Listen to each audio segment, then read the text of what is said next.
वालेकुम एवरीवन। आज हम बनाएंगे करेले गोश्त यानी कि करेले और चिकन। बहुत ही ज़बरदस्त और बहुत ही टेस्टी रेसिपी आज मैं आपके साथ शेयर करूंगी। आप इस रेसिपी को फॉलो करेंगे तो करेले बिल्कुल भी कड़वे नहीं होंगे।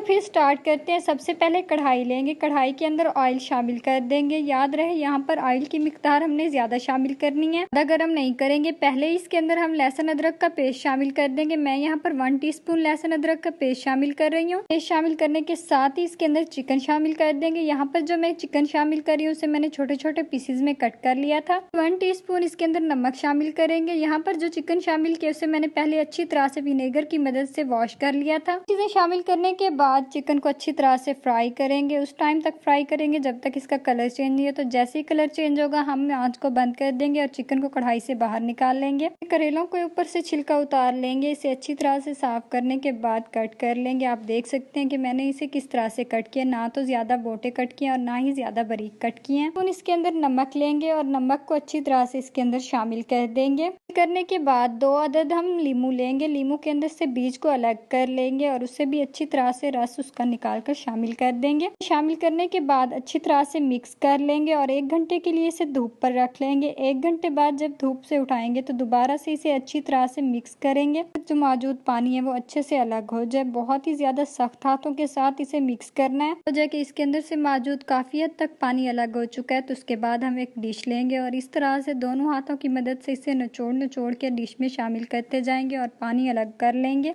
कितना ज्यादा जो पानी है वो इससे अलग हो चुका है। जो पानी है उसे वेस्ट कर देंगे और अच्छी तरह से डिश में इसे फैलाकर रख देंगे।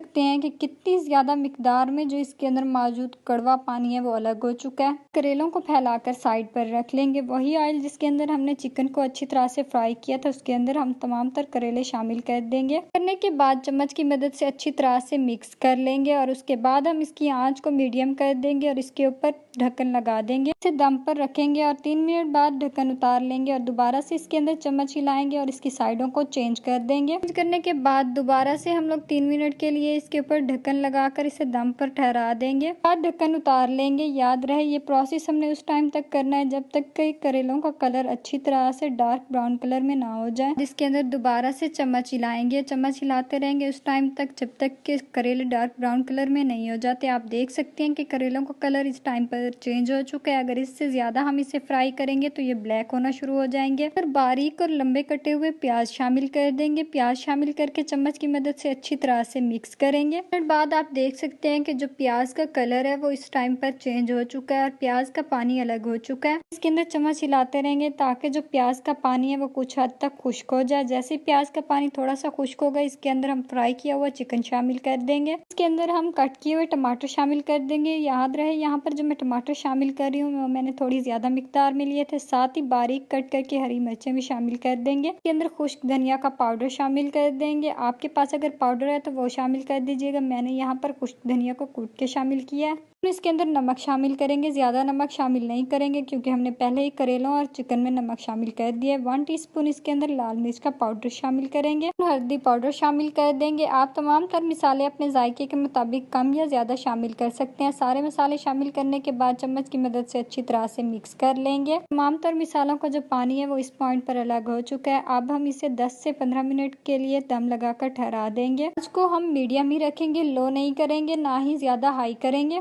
दम उतारेंगे तो और ज्यादा पानी जो है वो अलग हो चुका होगा। मदद से अच्छी तरह से इसे फ्राई करेंगे। उस पॉइंट तक अच्छे से फ्राई करेंगे जब तक कि तमाम तर जो पानी है वो खुश्क नहीं हो जाता। साथ रेसिपी शेयर करने के लिए जा रही हूँ। आप इसे एक बार ज़रूर ट्राई कीजिएगा। आपके घर में सबको बहुत ही ज़्यादा पसंद आने वाली है ये रेसिपी। करेंगे जब हमें ये आइडिया होगा कि ऑयल अलग हो चुका है तो उसके बाद हम आंच को लो कर देंगे और इसे 5 मिनट के लिए दम लगाकर ठहरा देंगे। जब दम खोलेंगे तो आप देख सकते हैं कि जो हमारा करेले गोश्त है वो इस टाइम पर इस शक्ल में आ चुका है। जो इसका ऑयल है वो बिल्कुल ही अलग हो चुका है। अच्छी तरह से चम्मच की मदद से इसे मिक्स कर लेंगे। देंगे 1/2 टीस्पून इसके अंदर गरम मसाला शामिल करेंगे। गरम मसाला शामिल करने के बाद चम्मच की मदद से अच्छी तरह से मिक्स करेंगे और उसके बाद हम इसे डिश आउट कर लेंगे। बहुत ही जबरदस्त और बहुत ही टेस्टी करेले गोश्त जो है वो हो चुके हैं तैयार। कि आपको मेरी आज की रेसिपी पसंद आई होगी, लाइक करना और कमेंट करना मत भूलिएगा। साथ ही मेरे चैनल को भी सब्सक्राइब कर दीजिएगा। इंशाल्लाह नेक्स्ट वीडियो में मिलेंगे एक न्यू रेसिपी के साथ। तब तक के लिए अल्लाह हाफिज।